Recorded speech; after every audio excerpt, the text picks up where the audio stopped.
我是欧车部，欢迎来到 NBA 开季分析系列影片。今天要来介绍的是难得在休季操盘上个人评价褒多于贬的密尔瓦基公鹿队。相信各位也知道，我本身是公鹿迷，所以公鹿开季分析呢是绝对会做的，就好像7-2的人也是必做的一样。好了，那按照惯例，我将会以5个问题，借此延伸到球队的状态。话不多说，就让我们开始吧。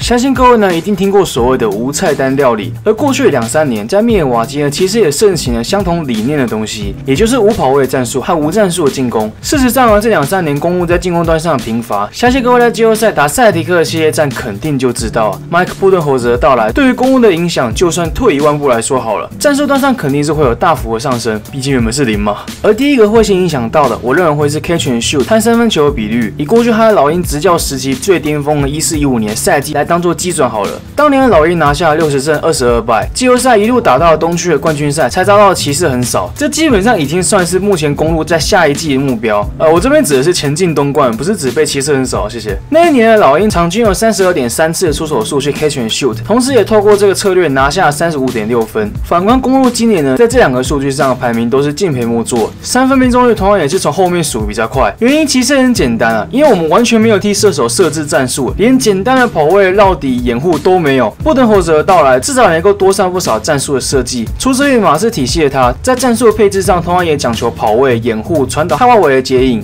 考虑到了正中主义球员基本上只有待过 Key 的体系的因素，像是Antetokounmpo、像是 Middleton 等人，对于球员来说绝对是好事。当然，这同时也代表了球员要适应进体系所耗费的时间会更久。所幸这群年轻人在 Key 刚上任第1年的时候，曾经倡导球流动的概念之下，在传导的方面应该是不会有意愿的问题。至于跑位、掩护这些才是比较麻烦的地方。公鹿上季高达 19.4%， 是透过攻防转换来得分，透过无球掩护的进攻方式得分仅 3.6%， 排名联盟倒数第3名。直白而言，自从蒙洛走了之后，我们的半场争议战基本上就是随缘人进攻法。用一个比喻来说，就是一支系队在一般比赛的打法，所以犯人出和进攻模式都是系队的等级，差别只是在于有打乙组人比较多而已。对于Antetokounmpo来说，更加系统化的进攻体系也能够帮助他在进攻端做选择，并且能够减少像是季后赛打塞尔提克时疯狂的往防守的陷阱冲进去，然后吊球的窘境。对于 Chris Middleton 来说，也不用那么累的所有工作都要做。对于年轻球员，例如说 Maker 和 Wilson， 则是非常有可能让他们获得重生的契机。Thon Maker 从选进来到现在，并没有明显的进步和成长，原因在于像他这种没有打过 NCAA 的跳级生，养成的方式需要更加严谨和系统化。现在总算来了一名有系统和体系的教练，对于 Maker 来说肯定能帮助了不少。而 DJ Wilson 比较衰一点，当初指定要选他的人已经离开了，换句话说，养成方针也消失了。严格来说，他的定位只剩下延展4号意图。不过只要练得出来的话，以目前球风的潮流来，确实不缺工作机会就是了。当然，前提是练得出来啊。相对于近2-3年，我对于公鹿在休息期间的操作都不是非常满意和支持的情况下，今年夏天的操盘呢，个人算是非常满意，难得都有补到阵容的缺口。最重要的当然就是Ilyasova和 Brook Lopez。首先这边要谈的是用3年21 million 签下的前锋 Ersan Ilyasova。我认为公鹿能够签回这名旧将，算是今年最好的补强。从密尔瓦基发借他是一名延展的4号，生涯的3分命中率高达 36.6%， 篮球智商和场上的判断能力非常的卓越，同时也善于制造对手进攻犯规。防守端上的贡献其实很常会被低估。16-17年下半季和17-18年上半季曾经待过老鹰，基本上算是非常熟悉布顿侯泽的战术体系。老实说，他的角色恐怕还比离开了 Jabari Parker 还重要。除了能够帮助其他的队友迅速融入体系之外，作为4-5号位都能够兼差的球员，以利的说法，就算不拉上去打先发，一样还是会扮演重要的替补常人。同时，作为一个已经在联盟打滚10年的老将，也能够教导像是 Maker 和 Wilson 这2名年轻的球员。说真的，以公鹿的需求，能够签下他已经是最好人选了。况且他还算是很会带休息室气氛的老将。考量到我们阵中有去理发厅就想要被交易的，还有在球场上连飞踢对手都能够 miss 掉，然后被禁赛的，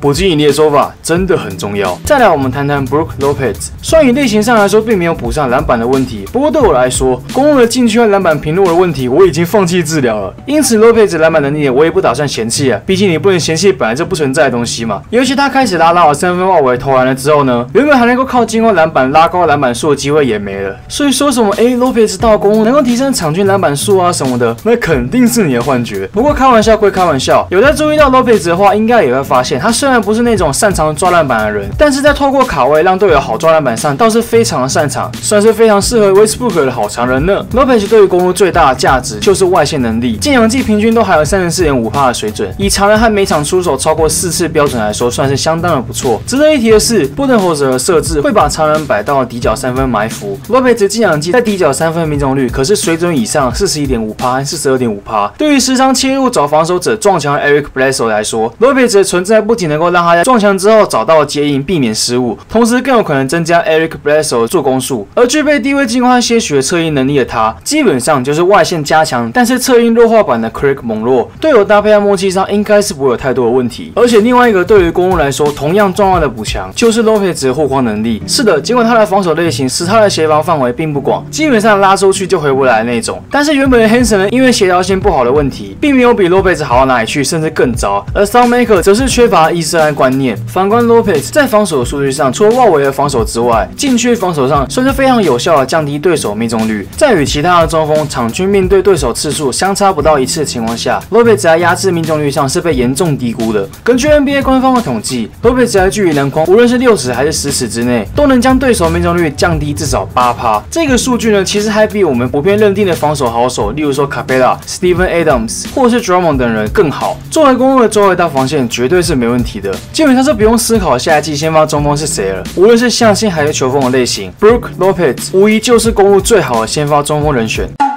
确实，在名单更动之后，公鹿在先发阵容的配置上多了不少的选择。上季会把字母哥和密德顿拉到4号和3号，并且把 Tony Snell 拉上先发的主要原因就是外线的问题，用来搭配不擅长外围投射的字母哥。不过，在引进伊利的手法和 Lopez 这2名具备一定外线准心的常人，外线问题将不再是问题。如果再把Budenholzer在进攻端的配置和体系考虑进去的话，我认为先发阵容应该会长这样子。将今年夏天补进的2名常人都摆进先发，以利的手法能够帮助先发组快速进入的状况和融入体系。Lopez 外围投射和护框能力也非常适合摆上先发，同时也能让 Milo 和 Giannis 回到2、3号位，更能利用身高优势来黏人。板凳端则是会有 Brogdon、Connaughton 和 Tony Snell 为主要的侧翼和后场替补，禁区部分则是会有 Maker 和 Hanson 担任4、5号位。这样排起来确实能够拥有多达10人的轮替阵容，但是双塔阵型在现在潮流早已不太合适，尤其以利的手法和 Lopez 的横移速度并不太优秀。如果遇上1大4小阵容，确实是有点麻烦，也因此不少外电媒体所摆出的先发阵容是长这样子。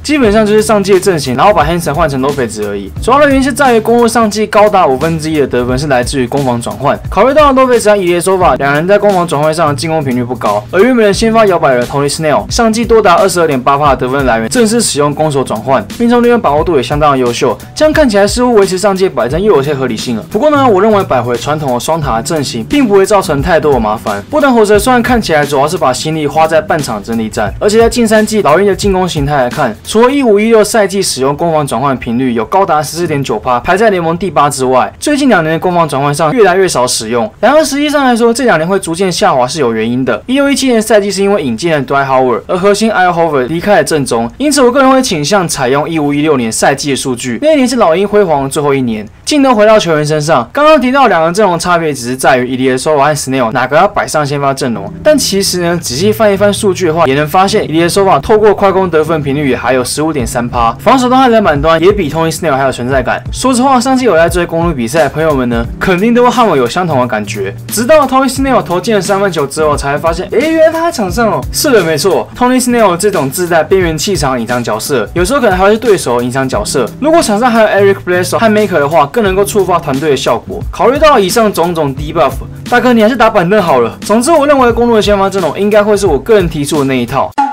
我记得我去年做公鹿的开季分析的时候呢，就有一个问题是谈论 Antetokounmpo 能不能竞争 MVP， 而今年我最意想不到的就是 Chris Middleton 的成长。这名在季后赛总算吸引到球迷的注意力，但老实说呢，远远不够符合实质能力的隐藏性明星前锋。本季在82场打好打满，而且场均上场时间又是操劳的36.4分钟的情况下 ，Chris Middleton 几乎可以说是缴出了生涯年的水准，场均20.1分、4助攻、5.2篮板、1.5抄截，外加35.9%的3分命中率。这个的成绩单，这个数据根本可以说是全能的前锋。事实上，只要你有看1、2场公鹿的比赛，就能够知道，主宰公鹿是否能够拿胜的关键，从来就不是 Giannis Antetokounmpo， 而是这一名身高68寸、2轮秀出身，而且被严重低估的狮子老大。尤其在今年季后赛场均上场多达39.3分钟的情况下，缴出了场均24.7分、3.1助攻、5.1篮板、0.9抄截、0.7火锅，外加17-18年季后赛所有球员当中数据最恐怖的59.8%的总命中率，以及平均出手多达5.9次，近来还有61%的3分命中率。你绝对想不到这个数据会出现在一名未曾入选过明星赛的陌生面孔。如果说季后赛些球星的战场的话，毫无疑问的 ，Chris Middleton 绝对够格入选明星赛。值得一提的是，他在急停中距离上的造诣，几乎和我们时常誉为中距离急停之王的 DeRozan 不相上下。两人在联盟的场均命中数都是排名最多，但是 Middleton 的出手数可是足足少了1次的出手数。或许你会说，这两个人在吸怪的程度和等级上不太一样，不能这样比。然而 Chris Middleton 在中距离数据上，不管是受到了干扰，防守者距离2到4尺，还是完全对到，也就是防守者距离2尺以内，所缴出来的命中率分别是47.6%和46.7%，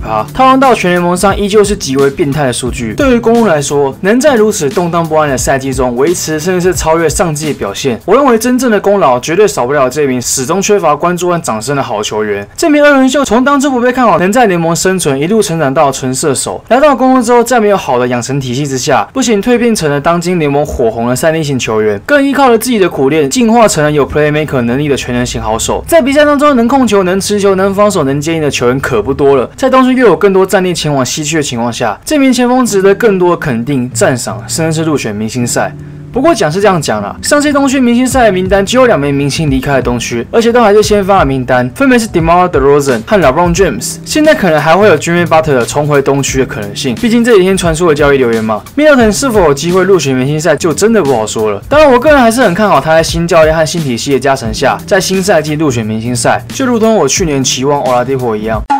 首先，第一个当然就是适应新教练的战术体系。毕竟一直以来呢，公鹿非常缺乏这个区块。说来讽刺啊，我们每一年呢，总是能看到球员不断的进步，每一年看起来也很有希望，很有未来。然而，球队整体几乎都是原地踏步。这里当然不是指战绩或是排名，而是球队在每个赛季所要改进的地方都一样。我们都知道，一支球队所需要的是一个好的基石和合适搭配的球员。再进阶一点，就是足够等级的板凳战力。然而，除了球员方面之外，一支球队的进步依然需要好的教练体系和管理阶层。公鹿老早在2年前就已经进入了季后赛球队的阶段，每一个阶段该做的事情、该立的目标自然也不一样。但很显然的，公鹿在其他的软体层面来说，并没有随之的提升。我们有好的素材、好的阵容，却缺乏了好的厨师和管理阶层。因此，每一年的戏码都一样，因为问题始终摆在那边，完全没有解决。我自己写公鹿开季分析已经3年了，今年是第4年。虽然每次看起来好像文章谈论的问题都不一样，但是纵观而言，其实都是大同小异。这也是为何我在运动世界写的那篇赛季回顾文，标题会取作虚假变动，相同的无力。因为我们每一年看起来好像会做不少变动，球员也来来去去的，看起来好像真的有在做事。但是别说治不治本啊，连标都治不了呢。要不是球员够争气，自力更生历练成功，公鹿是否能够苟延残喘到现在可不好说啊。好，就算什么球员成长啊、进化啊、觉醒啊、Mega 超进化啊、就业进化啊，随便，没有好的战术体系，没有防守管理的灌输，即使我们在硬体的设备上，无论是身高、臂展、速度都有优势，没有以上加成和辅助，我们的进攻总是那个老样子和死样子。我们的防守不像众多球迷印象般的好，除了 Jason Kidd 上任那一年之外，过去3季的 DRT 区防守效率值从未排过联盟前20名。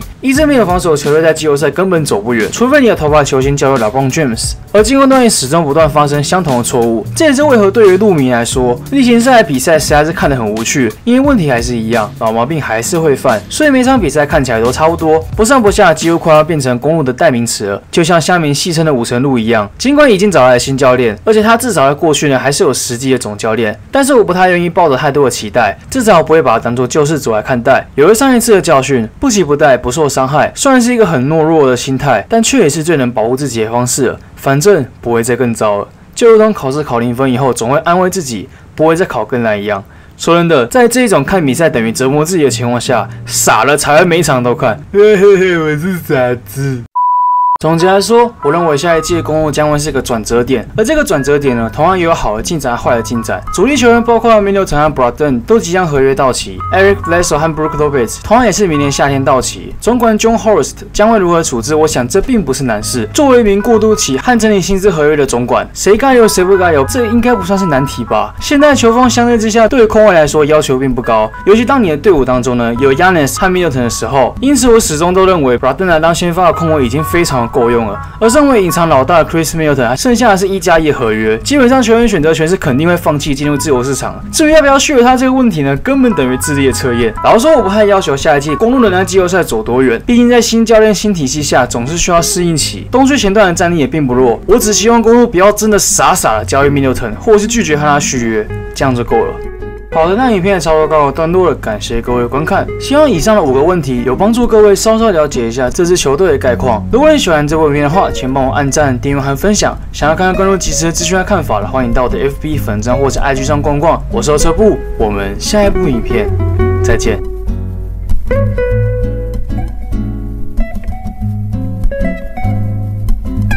我是傻子，看，怎么有人去了？